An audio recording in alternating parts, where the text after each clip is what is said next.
Out of nowhere, the Westworld Season 4 trailer has been released online, and it stimulates many theories surrounding what we could be seeing in this new season. I'm going to be breaking down the footage, the hidden details, and what the plot could be centered on, alongside my general thoughts on the trailer. I will leave a link in the description to the Westworld Season 4 teaser trailer if you haven't seen it already, so I would recommend watching it first before following this breakdown. But before I get into it, if you want to keep up to date on any of my future videos on Westworld Season 4, then don't forget to support this upload by giving it a like rating, subscribing to the channel, and turning on your notifications. Also, feel free to check me out on Twitter, Facebook, Reddit, and Instagram at Cortex Videos, which is all linked in the description below. But without further ado, let's dive into the Westworld Season 4 trailer. So this past Tuesday, HBO released the first 2-minute teaser trailer for Westworld Season 4, including no dialogue, but rather a greater sense of the atmosphere and visual moments that are going to impact this new storyline. While it doesn't give us definitive clues of the main story, it does give us the room to suggest theories, and the footage that was shown plays with Lou Reed's song Perfect Day and includes a premiere date of June 26th this year.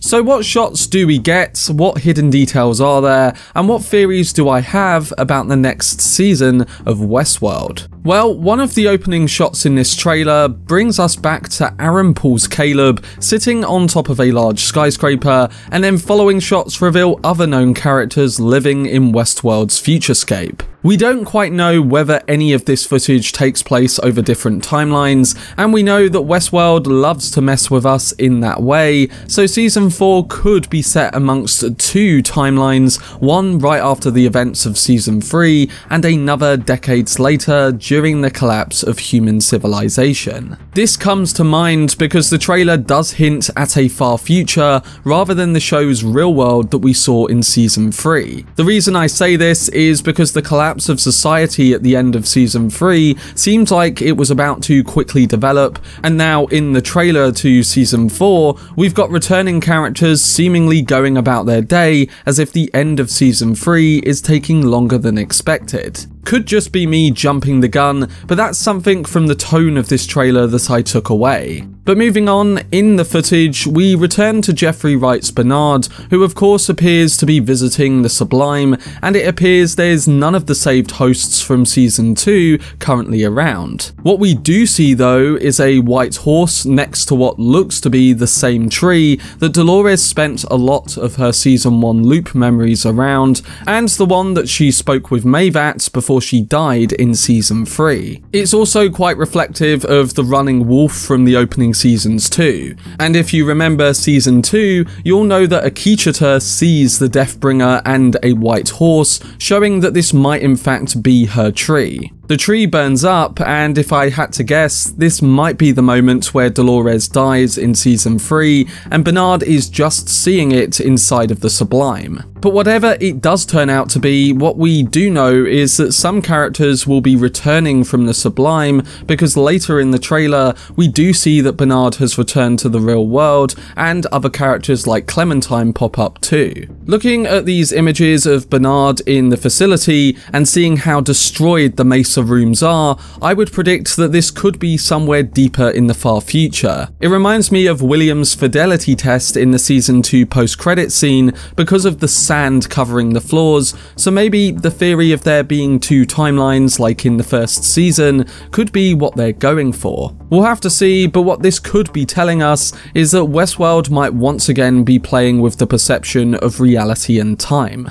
Coming more to the what and where of the questions posed, the footage also indicates that we could be seeing a new park in Westworld Season 4. We already knew that the Delos parks included Westworld, Shogun World, War World, Military Training World, the Raj, and Medieval World. And because the show's website previously claimed there were 6 parks, it initially seemed that there wouldn't be any more other than probably introducing Medieval World footage to us this season. season. But now in this trailer, it appears that we have a new world based on 1920s New York, and one that actually takes place in the physical world and not in a simulation. That's what it seems anyway, and if this does turn out to be a physical place, one that has a visitor in the trailer saying this place is effing wild, then it's interesting to consider that people are still visiting parks after all the chaos with Rehoboam in season 3. And it's weird that Caleb and Maeve are both visiting this park and Halores seems to be funding it. And not to mention that we get a quick cut of what looks to be Hector's raid of the Mariposa in this New York park. We obviously had this scene play out in both Westworld and Shogun World,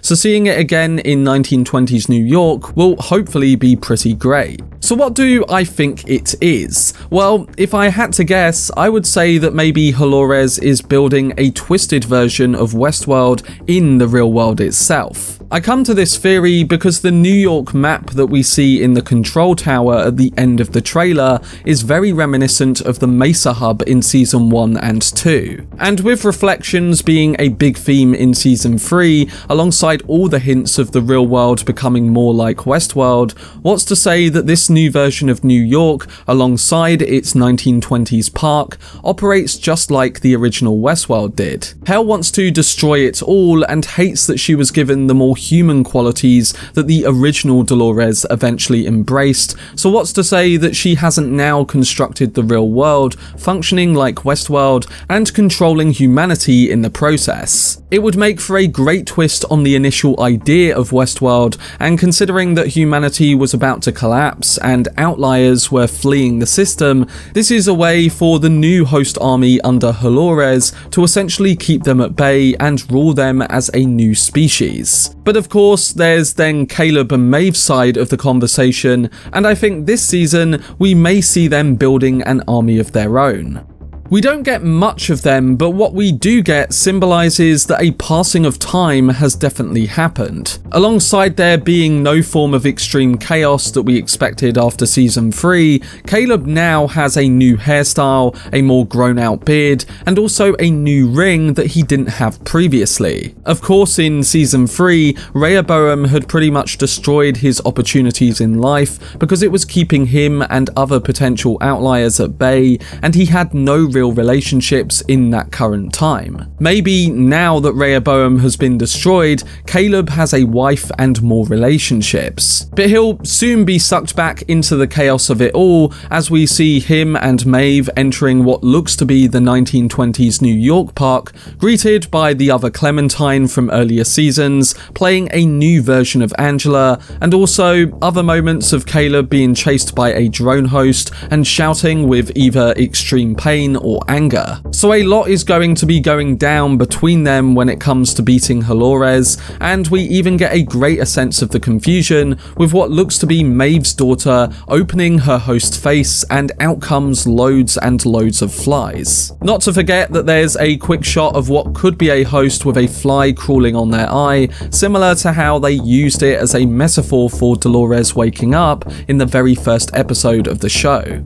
This is where I now come to William, who after the end of season 2 and the post-credits of season 3 is definitely someone a lot of us are wondering about. Well, in the trailer, William appears to now have a new hand, and we ask whether the human version of the character is truly dead. I mean, the fidelity test of him in the season 2 post-credits is quickly becoming the reality, and it won't be long before we reach up with that and see exactly what happened. Especially considering that Bernard seems to be walking around the hub in a similar time frame based on the look of the facility and all the sand on the floor. He came back from the Sublime in the season 3 post-credits and there was sand everywhere, so again it brings me back to the multiple timelines that season 4 will potentially introduce. And I love this because if we get 2 timelines, one after season 3 and then one more into the future, that would reflect what we saw in season 1 with a 30-year gap, but this time time in the real world. But yeah, William has a fixed hand, and I wouldn't be surprised if we got two versions of him, one being the host version that Hale built at the end of season 3, focusing on the more relentless side of his character in the park, and then maybe the fidelity tested version later on that basically involves the human memories and mind of William printed into a host body. We do see his Westworld version shooting Lawrence in the park, and that could reflect another fidelity test with memories that whoever is building him is using. I think it's Maeve and Caleb in their fight back against Dolores in the future, and it would essentially be the James Delos test gone right instead of being faulty like with his character in season 2's Riddle of the Sphinx. Again, it's all just questions, but with there likely being multiple timelines, that would be my early theories towards it. And coming to Charlotte Hale, as I touched on before, she seems to be operating the new world with her tower and mesa-like map, getting random people or hosts to dance as a demonstration. It would be a great reverse to Westworld if they are in fact humans, because we literally saw Delos employees freezing moments in time, investigating what went wrong with certain hosts, and doing dancing tests in the earlier seasons. After season 3, we know that she's trying to get host production back in action, so it could be hosts or humans. And then we don't even know what that printing machine is that we saw in this trailer, because it seems like that could be yet another version of William, so for all we know, Hale could be printing multiple versions of hosts for her army. It's crazy stuff, and we can't really put an accurate prediction on it as of yet, but when the season airs, we'll soon know what her game really is. And finally, we now come to Dolores, who again arises many questions over what version of her we are actually seeing. And this version is a new identity that right now is still a huge mystery. Because the original version died in season 3, my guess would be that someone has essentially recreated Dolores, but she's obviously not the version we knew before. In time, she may regather some of those memories and be similar, but as the showrunners have themselves confirmed, the original Dolores we knew is now gone. The question is, who has recreated this version of Dolores? Is it Maeve or Dolores, and why is she in the New York park, as given away by the visitors who walk past her and say that the park is wild? I would guess that she was put in this park just like all the other hosts usually are, and that maybe Maeve and Caleb go there to try and recover a version of the original using her host body in that park. Yes, it most likely won't be the original, but if they can salvage a highly valuable version that is reminded of the original, then we might get some sort of return for her character by the end of the season. And again, it could also reflect the waking up process that the original Dolores went through in season 1. Still, whatever happens with her character, it's going to be interesting, and I do want to briefly come back to the white horse symbolism that Bernard saw in the Sublime. There's a shot of her after she gets out of a white futuristic vehicle, and it definitely ties to the white horse imagery we saw in Westworld and the Sublime. Add on that they literally repeat a version of her dropping an object and someone picking it up, and it reflects the cycle of events in season 1. My theory would be that this is actually Teddy picking this object up, as we did see him in set photos, and it's just like when he picked up the can of beans in Westworld. Maybe it's suggesting that her process of becoming more like the original could come through that of Teddy. It would be genius if they used one of her cornerstone relationships to essentially bring a version of Dolores back into the frame. Again, not the original, but maybe one who's like her. I think we could see this, and with fans wanting more of Teddy after not being present in season 3, that would be my theory on how he'd potentially be used. After all, Bernard will have access to the Sublime, and what's to say he or someone else doesn't get the hosts we knew back into the real world? It would make this new world feel more like the identity of the Westworld we knew in season 1 and 2, and it's the logical next step considering that Dolores is building an army of her own. Maybe we'll see two armies of similar characters on opposing sides, spelling out the metaphor of hosts fighting the darker versions of themselves. We'll have to see, but what we do know is that Halores is controlling this new world from a mesa-like tower, and the game of Season 4 is potentially going to be reflective of the game of Season 1, but completely reversed. But that was my video breaking down the Westworld Season 4 trailer. I thought this first footage was pretty decent in setting the tone and atmosphere for this upcoming season, just reminding us that Westworld is still around and aiming to recapture the magic that made it great. Having rewatched them countless times, I personally love Season 1 and 2 of the show, but I was quite disappointed with Season 3. I had no problem with it leaving the park because it's supposed to be a science fiction show with a western coat of paint. But Season 3 felt very jumbled in its writing at times, and I found that the identity of it was struggling to seep through while carrying a very muddled tone. There were two great episodes that I loved in Episode 1 and Episode 4, but the rest of Season 3 had moments that I just didn't love as much as the previous ones. Hopefully, Westworld Season 4 will be able to get fans more invested in where this show is going and re-establish the identity that I and others liked about the first two seasons. The trailer suggests that this new world is going to be one that could very quickly become reflective